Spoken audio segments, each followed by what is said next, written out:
हाल ही में घने जंगलों में आग लगी है। This morning, an explosive California wildfire forcing hundreds of evacuations and creating its own weather system. Oh my God! Making it even harder. शहर फ्लड से जूझ रहे हैं।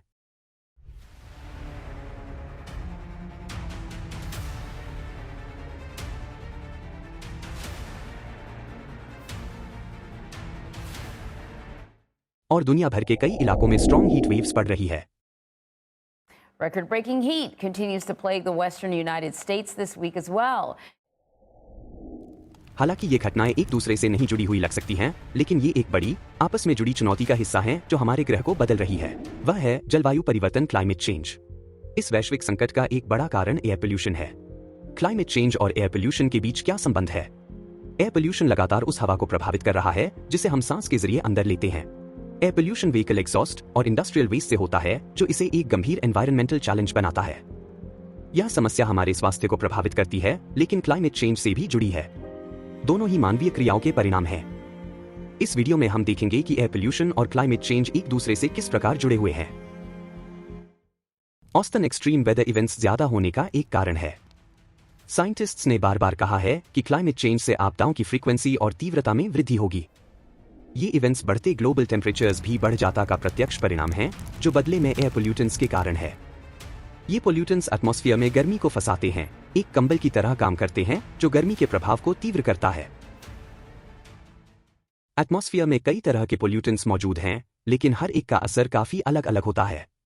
आइए हम सबसे प्रमुख पोल्यूटेंट्स की विस्तार से जांच करें। कार्बन डाइऑक्साइड सबसे प्रसिद्ध पोल्यूटेंट्स में से एक है।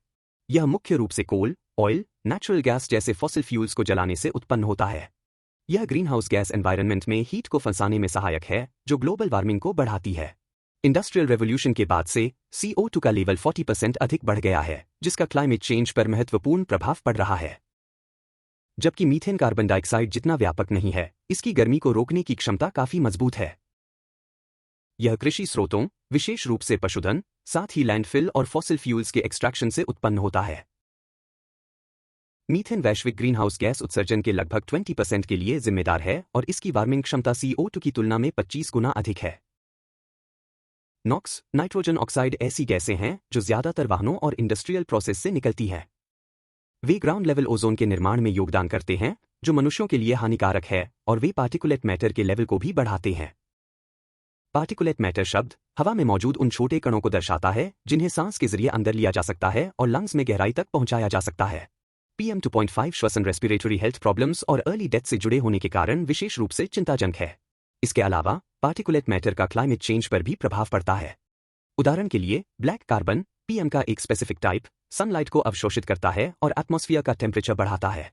जब यह बर्फ पर जम जाता है तो यह मेल्टिंग को तेज कर देता है, जो सी लेवल को बढ़ाने में योगदान देता है। पोल्यूशन की बात करें तो ओजोन एक दोधारी तलवार है। स्ट्राटोस्फेयर में यह हानिकारक अल्ट्रावायलेट रेडिएशन के खिलाफ एक सुरक्षा कवच के रूप में कार्य करता है। इसके विपरीत ग्राउंड लेवल यह SO के तहत नाइट्रोजन ऑक्साइड्स और वॉलेटाइल ऑर्गेनिक कंपाउंड्स के बीच केमिकल रिएक्शंस के माध्यम से निर्मित एक खतरनाक पॉल्यूटेंट बन जाता है। एयर पोल्यूशन किसी एक स्थान तक सीमित नहीं है, बल्कि यह एक वर्ल्ड वाइड चैलेंज है जो वेरियस सोर्सेज से उत्पन्न होती है। इन सोर्सेज की अधिक बारीकी से जांच करके हम अपने ग्रह पर एयर पोल्यूशन को कम करने के लिए उपयोगी तरीके खोज सकते हैं। कार, ट्रक, शिप्स और जैसे वाहन वैश्विक एयर पोल्यूशन में प्रमुख योगदान करता है। परिवहन के इन साधनों में जीवाश्म फॉसिल फ्यूल्स के जलने से कार्बन डाइऑक्साइड, नाइट्रोजन ऑक्साइड और पार्टिकुलेट मैटर जैसे हार्मफुल सब्सटेंसेस एयर में उत्सर्जित होते हैं। जैसे जैसे सिटीज बढ़ते हैं और पॉपुलेशंस बढ़ती है, परिवहन से संबंधित एमिशन को प्रबंधित करने की चुनौती और भी महत्वपूर्ण हो जाती है। इंडस्ट्रियल सेक्टर एयर क्वालिटी को बहुत प्रभावित करता है, जिसमें पावर प्लांट्स, स्टील मिल्स और सीमेंट फैक्ट्रीज प्रदूषण के मुख्य स्रोत हैं।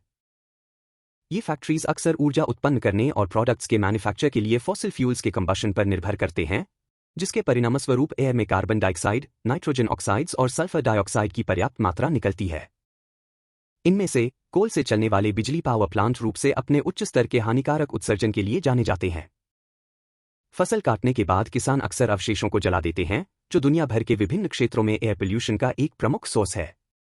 इस प्रथा से ग्रीनहाउस गैस एमिशन बढ़ता है। कई नियमित घरेलू सामान पोल्यूशन की समस्या को बढ़ा सकते हैं।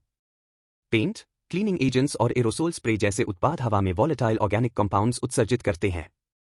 ये वीओसीज ग्राउंड लेवल ओजोन बनाने में महत्वपूर्ण हैं, जो स्वास्थ्य को नुकसान पहुंचा सकते हैं और एयर क्वालिटी को खराब कर सकते हैं।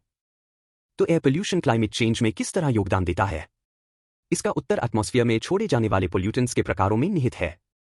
कार्बन डाइऑक्साइड और मीथेन जैसे कुछ पोल्यूटेंट्स सीधे पोल्यूटेंट्स में गर्मी को रोकते हैं, जिससे ग्लोबल वार्मिंग होती है। इन्हें ग्रीनहाउस गैसों के रूप में जाना जाता है। पार्टिकुलेट मैटर जैसे अन्य प्रदूषक गर्मी और ठंड दोनों ही तरह के प्रभाव डाल सकते हैं।